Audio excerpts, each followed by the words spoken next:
Hello students, welcome to the video lecture series. Students, today I'll be talking about the difference between the movement and the shift in the demand curve. Now when I'm saying about movement, this means I am moving on the same demand curve, either it is a upward movement or downward movement. Okay, but when there is a term of shift in the demand curve, this means now the curve of demand curve will either shift upward, the entire curve will shift either upward or it will shift downward. Now what does this concept means? Now basically in economics we all are aware that demand is nothing but the change in the demand is nothing but it can be defined as the commodity of goods or services, quantity of goods or services which a consumer is buying at a varied prices. Now again over a specified period of time. Now and when we represent this concept with the help of a graph, we get a demand curve. Now that this demand curve, as we have already discussed, basically it is drawn on axis. X-axis represents quantity demanded and y-axis represents price. On joining the points of the locus points, we get a demand curve. Now if I'm moving on the same curve, like if I'm moving upward or downward, this is movement. And movement केवल कब होगा जब आपकी price में change हो रहा है. Now price में चेंज का मतलब क्या है? देखिए जो टर्म है movement of upward and downward, this means either demand will expand, expansion of demand होगी और कॉन्ट्रैक्शन ऑफ डिमांड होगी. अगर एक्सपेंशन ऑफ डिमांड है इसका मतलब कि आपके प्राइस फॉल हुए हैं इसीलिए डिमांड बढ़ गई है, यानी कि आप मूव कर जाओगे. ठीक है, यानी कहाँ पे मूव करोगे आप? डाउनवर्ड. जो मूवमेंट है वो कर्व में डाउनवर्ड, क्योंकि प्राइस फॉल हो जाएगी और क्वांटिटी बढ़ जाएगी. Downward movement shows your expansion. Now when there is rise in price, यानी प्राइस जब वाई एक्सिस पे शो करो तो 2, 4, 6, तो अगर प्राइस अब 6 हो गई है, दिस मीन्स प्राइस बढ़ रही है पर क्वांटिटी क्या हो जाएगी? कम हो जाएगी, क्योंकि हमने आपको बताया there exist an inverse relationship between price and quantity demanded. तो अगर क्वांटिटी कम हो जा रही है, this means it will result to a situation of contraction in demand. तो अगर कोई बेस, पहले आप बेस समझेंगे कि एक केस में जहाँ पे पी यूनिट्स, पी प्राइस पर हम क्यू क्वांटिटी कंज्यूम कर रहे थे, अगर प्राइस फॉल हुई यानी P1 तो क्वांटिटी ज़्यादा आ जाएगी यानी Q1. तो अगर Q1 पहुँच रहे हैं मीन्स Q से Q1 का movement is actually representing expansion which is downward movement on the same demand curve. And if I am taking price P2 it means अगर प्राइस बढ़ रही है, this means क्वांटिटी कम हो जाएगी, this आपका क्वांटिटी Q2 हो जाएगा. एंड सिंस प्राइस बढ़ने से क्वांटिटी कम हो गई, इसका मतलब क्या है? There is contraction in demand. Now like in order to show this the difference portion, अभी हम आपको टैबलर फॉर्म में आप इसको हम आपको नोट्स में ऑलरेडी सेंड कर रहे हैं. ये कॉन्सेप्ट जो था बेसिकली मूवमेंट का था, और ये क्यों हो रहा था ये बात आपको याद रखनी. It is only because of price के चेंज की वजह से, यानी हम बाकी सारे फैक्टर्स को कांस्टेंट कर रहे हैं. तो जो डिफरेंस आ गया वो ये आ रहा है कि in case of movement on the same demand curve it is because of change in price. But when there is the shift of the entire demand curve, यानी इस कैटेगरी में we will take all other factors, चाहे वो income हो, चाहे वो आपकी like आपकी price of the related commodities हो, चाहे टेस्ट एंड प्रेफरेंस हो, चाहे size and composition of population हो, वो सारे फैक्टर्स जो आपने कांस्टेंट रखे थे वो मूवमेंट के लिए रिस्पॉन्सिबल थे उस समय.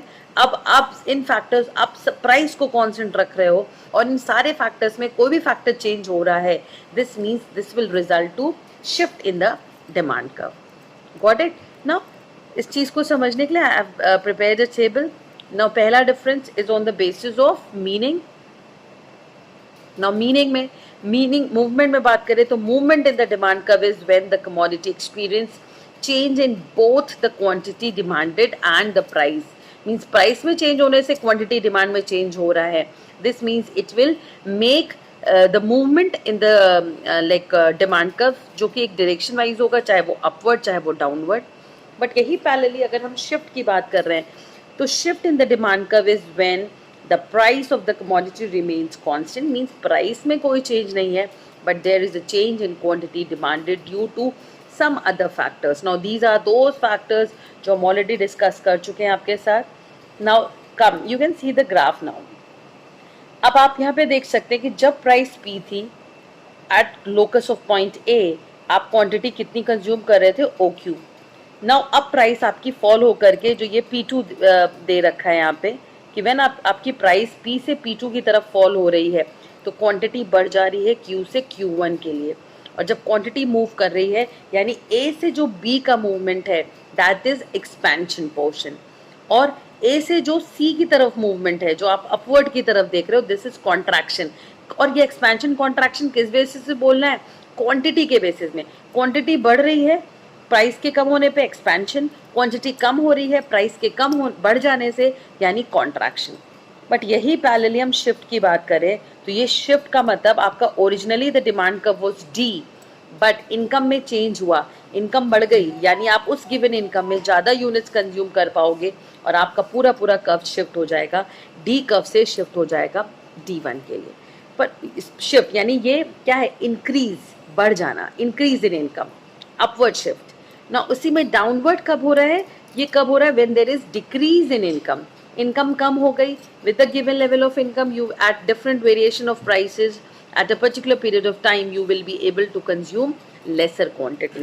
So this is basically the graph for the demand curve. Okay, now I'll discuss the other differences. ये तो हमारा difference थे on the basis of graph. Other difference की what it is it तो basically movement का मतलब क्या है, change along the curve, same curve पे move कर रहे हैं. But जब आप shift की बात करो it is shift, it means the change in the position of the curve.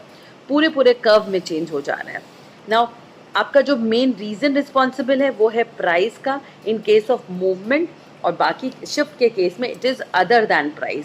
Price के अलावा कोई भी फैक्टर XYZ फैक्टर जिस पे डिमांड डिपेंड कर रही है उसमें चेंज होगा तो it will amount to shift in the demand curve. Now indicates क्या दिखाता है, अगर हमने कहा आपको मूवमेंट, तो मूवमेंट दिखाता है क्वांटिटी डिमांड में चेंज होना, कि पहले 2 यूनिट क्वांटिटी कर रहे थे अब 5 यूनिट कंज्यूम कर रहे हैं, क्वांटिटी डिमांड में चेंज कर रहे हैं. बट जब नॉन प्राइस फैक्टर्स की वजह से जो शिफ्ट हो रहा है that shift brings change in demand. पूरा डिफरेंट इनकम के चेंज हो जाने से आपकी डिमांड भी अलग अलग प्राइसेस पे अलग अलग तरीके की हो जाएगी. इसीलिए इसको बोला change in the demand, not in quantity, means overall change होगा, इसीलिए that will result to shift. तो रिजल्ट क्या होगा, अगर आपका मूवमेंट है दिस मीन्स या तो आप अपवर्ड मूव करोगे या डाउनवर्ड. अपवर्ड का मतलब कॉन्ट्रैक्शन, डाउनवर्ड का मतलब एक्सपेंशन. ठीक है, बट अगर डिमांड कर्व में बात करते हैं और अगर वो शिफ्ट डिमांड कर्व में आ रहा है तो that will lead to either rightward shift और लेफ्टवर्ड.